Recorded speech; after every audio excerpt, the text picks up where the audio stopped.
Hey everyone, welcome back. Sorry it's taken me so long to post anything.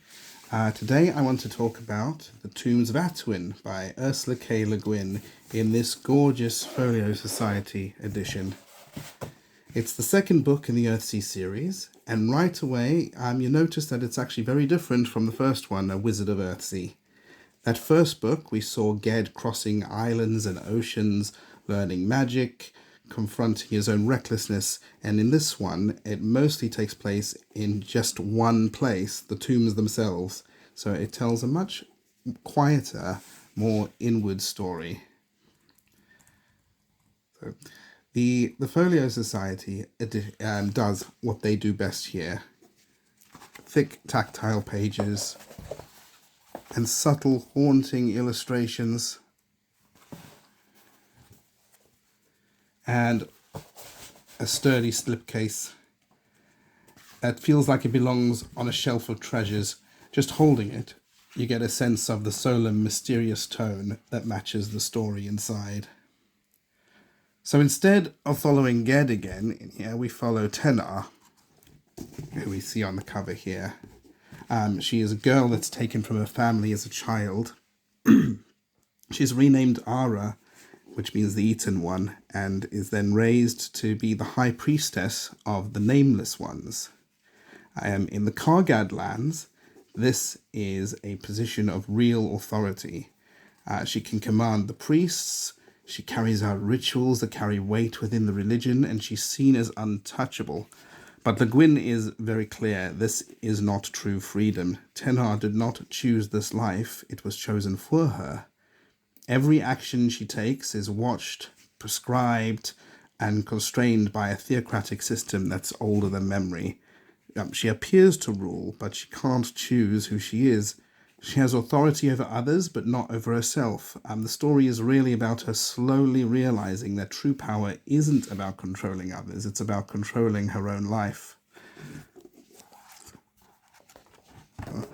So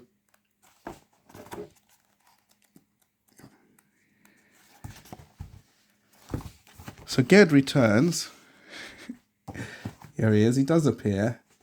He doesn't appear till more than halfway through the story, as he is not the main focus of this one. But he's no longer the proud, reckless youth that we met in the first book. He's now calm, wise, patient, a quiet kind of power that comes from experience and humility. And this story makes it beautifully clear that Tenar cannot fully save herself without Ged, but Ged can't truly escape or act without Tenar. They need each other to free each other. It's not flashy or dramatic, it's quiet, it's profound, two people helping each other grow and change through trust, understanding, shared courage.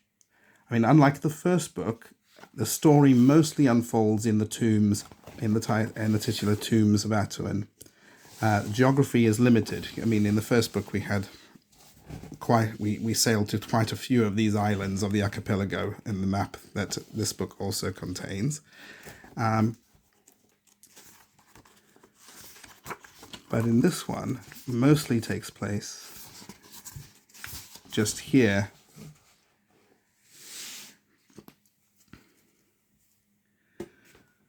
So the geography is limited, but the emotional scope is enormous.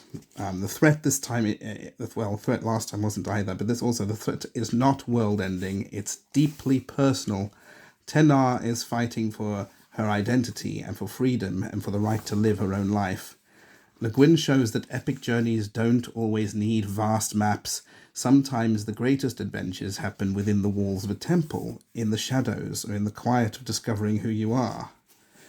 The Folio Society edition just really adds to this experience. The muted design, the weight of the paper, the eerie illustrations by David Lupton make it feel almost sacred. You feel like you're holding a piece of the world you're reading about. Just like their version of A Wizard of Earthsea, it fits the story so perfectly.